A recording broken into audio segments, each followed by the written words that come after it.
we need not spend any time on the light wings. We're concerned with the heavy wings. When BRICS came into being, and BRICS caught on and was able to convince many in the world, especially the poor, that there was something fundamentally wrong with the petrodollar monetary system. The implication of the success of BRICS in convincing the majority was that nuclear war not being inevitable.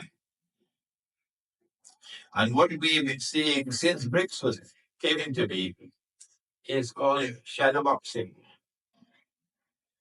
They had to fish for a reason to attack Russia. And it was while fishing for a reason to attack Russia that they came up with this color revolution to overthrow the legitimately or democratically elected government of Ukraine. And then this government immediately began policies that were manifestly provocative to Russia. And now we are at that point in time where you can see the movement towards war taking place and the inevitability of that war. They are making it plain and clear that they're going to move on Russia. It's just a matter of time. But the good news that I have for you is that Russia is not backing down. As the Russian president said, Vladimir Putin, he said, don't mess with nuclear assault. And so nuclear war is now inevitable. And that is what we're talking about. The Malhama. But why should the Zionists be so happy? Why should they be so keen for nuclear war to take place?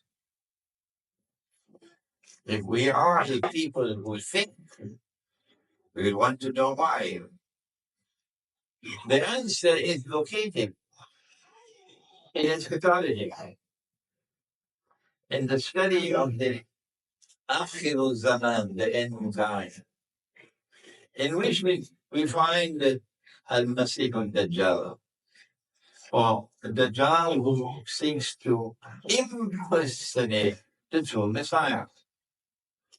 In order for him to convince the Jews, he doesn't have to convince any Muslim. No. Dajjal has to convince the Jews that he is the Messiah, Al-Masih. In order for him to convince the Jews that he is the Messiah, he has to do a number of things that we explained in our book, Jerusalem in the Quran. Some of you may have read it. Others may have bought the book, but you couldn't find time to read it. Number one, he has to liberate the Holy Land for the Jews. Because both the Bible and the Quran say that Allah gave the land to the Jews, to Banu Israel. Both the Bible and the Quran said that Allah gave the land to the Israelite people. It's another matter that Allah did not give the land unconditional. He gave conditional, but that's another matter. Number two, you got to bring the Jews back to the Holy Land to reclaim it as their home. Because remember, they expelled, and for 2,000 years they're exiled, even in Qatar. Number three, he has to restore the holy state of Israel, the one built by Nabi Dawud alayhi salam, Nabi Sulaiman alayhi salam. So he has to create a state of Israel and convince the Jews that this is holy Israel.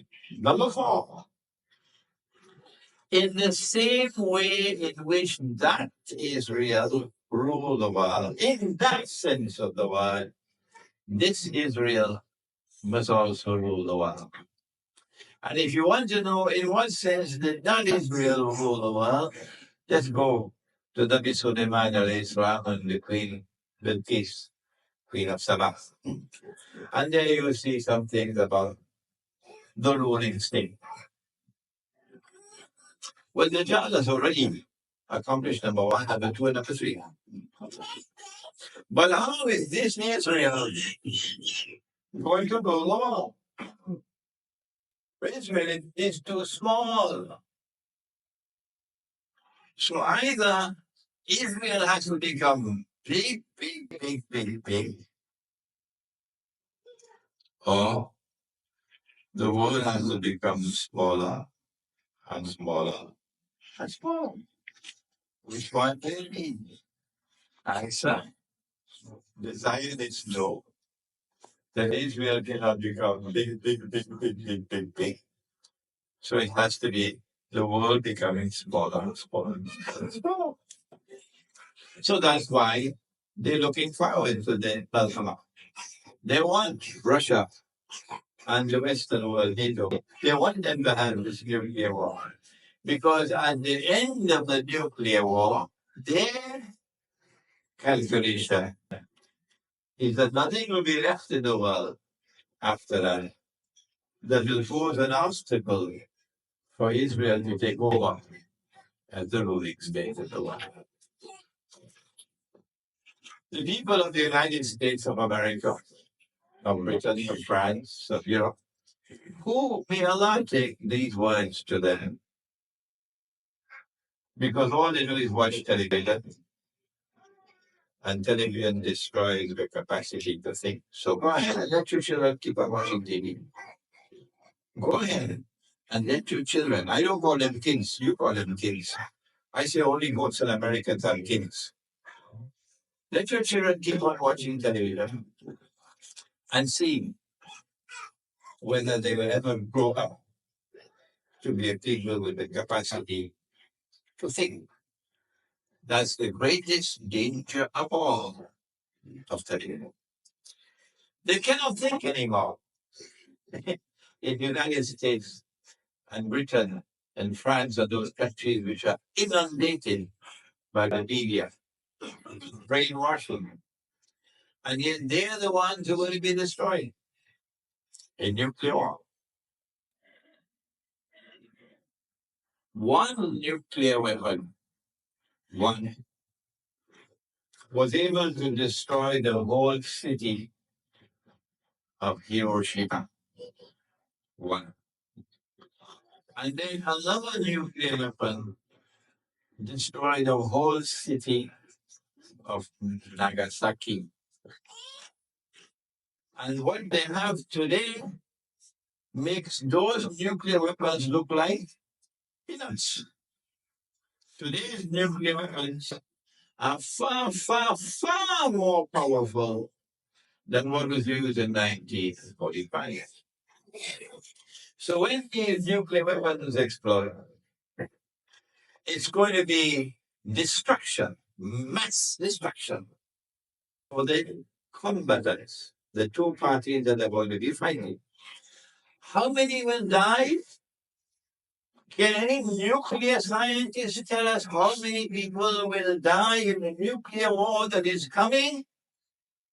We Muslims say, well, we don't need to go to any nuclear scientists for that, because Nabi Muhammad Islam already told us that 99 out of every 100 would be killed. 1 in 100 will survive. My understanding is he's talking about the combatants, those who are going to be fighting. And those who are not directly involved in the war are the periphery of the war. I say the ones who die in nuclear war are the lucky ones.